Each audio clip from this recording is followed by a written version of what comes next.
কিছুদিন ক্যালেন্ডারে শুধু একটি তারিখ হয়ে থাকে, আর কিছুদিন আমাদের কাছে একটু বেশি বিশেষ হয়ে ওঠে।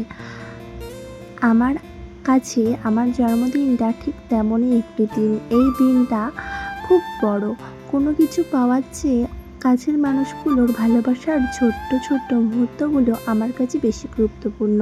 সকাল থেকে শুভেচ্ছা পাওয়া, প্রিয় মানুষদের সঙ্গে সময় কাটানো, একটু সাজগোজ করা, ছবি তোলা, সব মিলিয়ে দিনটা যেন নিজের জন্য একটু আলাদা করে বাঁচার একটা সুযোগ হয়ে ওঠে। জন্মদিন মানেই শুধু কেক কাটা বা নতুন জামা কাপড় পরা নয়।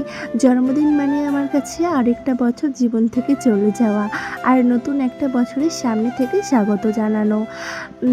দিনটা কেমন গেল, কি পেলাম, কি হারালাম, কোথায় ভুল করেছি, এই সব ভাবতে ভাবতেই মনে হয় আমি আসলেই আগের থেকে অনেকটাই বদলে গেছি। তবে একটা জিনিস বদলায়নি, নিজের ছোট ছোট স্বপ্নগুলো নিয়ে আমার আশা। তাই এই জন্মদিন নিয়ে কাছে আমার একটা চাওয়া, আগামী দিনগুলো যেন আমার অনেক সুন্দর হয়। যাদের ভালোবাসি তারা যেন ভালো থাকে, আর আমি যেন নিজের স্বপ্নগুলোর জন্য একটু একটু করে এগিয়ে যেতে পারি। আজকের দিনটাই শুধু আমার জন্মদিন নয়, আজকের দিনটা আমার নতুন করে বছরের শুরু। নতুন কিছু স্বপ্ন, নতুন কিছু আশা, আর অনেকগুলো সুন্দর মুহূর্তের অপেক্ষা। সবশেষে যারা আমার জন্মদিনে শুভেচ্ছা জানিয়েছো, পাশে থেকেছো, আমার ভালোবাসা দিয়েছো, তোমাদের প্রত্যেকের অনেক অনেক ধন্যবাদ। আমার ভালোবাসা, তোমাদের ভালোবাসায় আমার জন্মদিনটা আরও সুন্দর করে তুলেছে। আর এইভাবেই আমার জন্মদিনটা কেটে গেল, অনেক হাসি, অনেক ভালোবাসা, আর অনেক সুন্দর স্মৃতি নিয়ে।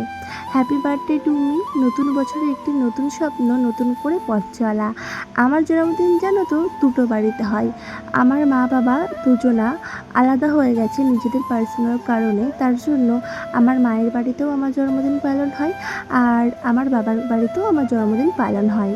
আর একটা সবথেকে বড় জিনিস হলো, আমার জন্মদিনের দিন আমার মা কলকাতা থেকে এখানে আসে আমার জন্মদিন পালন করার জন্য। মামা বাড়িতে হয় আমার জন্মদিন পালন, আর এখানে পিসি, মা, সবাই, দিদা, সবাই মিলে কষ্ট করে রাত থেকে রান্না করেছে। দেখো কত কিছু রান্না করেছে।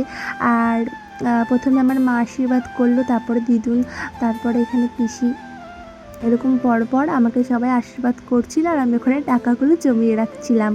জন্মদিনের একটা বিশেষ পার্ট কী বলো তো, ওই আশীর্বাদ করার সময় যে টাকাগুলো পায় না, সেটাই। কি তোমাদের কি এটা মনে হয়? কমেন্টে জানিও তো।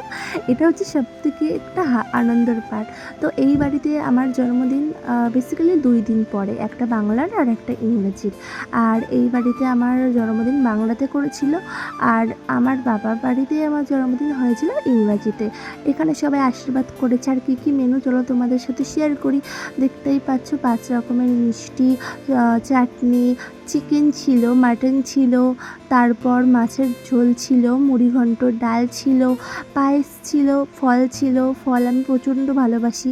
আর তারপরে সন্ধেবেলা এখানে কেক কাটিং হয়েছিল, আর আমার ছোট্ট বোনকে নিয়ে আমি কেক কাটিং করেছিলাম।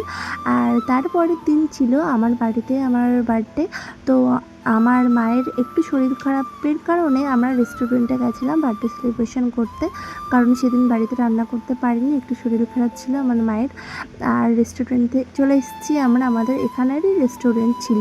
আরেকটা জায়গায় যাওয়ার কথা ছিল জানো তো, কিন্তু ওই কী বলো তো, সেদিনকে না রেস্টুরেন্টটা খোলা ছিল না। আর এইখানে দেখো, এখানে কেক কাটিং করেছিলাম আমি, আর আমার এগুলোতে প্রচুর ভয় লাগে, ফুস করে ওঠে, তার জন্য প্রচুর ভয় লাগে। কেক টেক কাটিং করার পর, আর আমার দাদা বাড়িতে ছিল না, যার জন্য ভিডিও কল থেকেই সব কিছু দেখছিল। তো কেক টেক কাটিং করার পর আমরা অনেক খাবার খেয়েছিলাম, যেটার ভিডিও আর কি আমি নিতে পারিনি, আমার নিতে মনে ছিল না। আর চলো তোমাদের লাস্টে আমার জন্মদিনের কিছু সুন্দর সুন্দর ছবি শেয়ার করি দুই বাড়ির।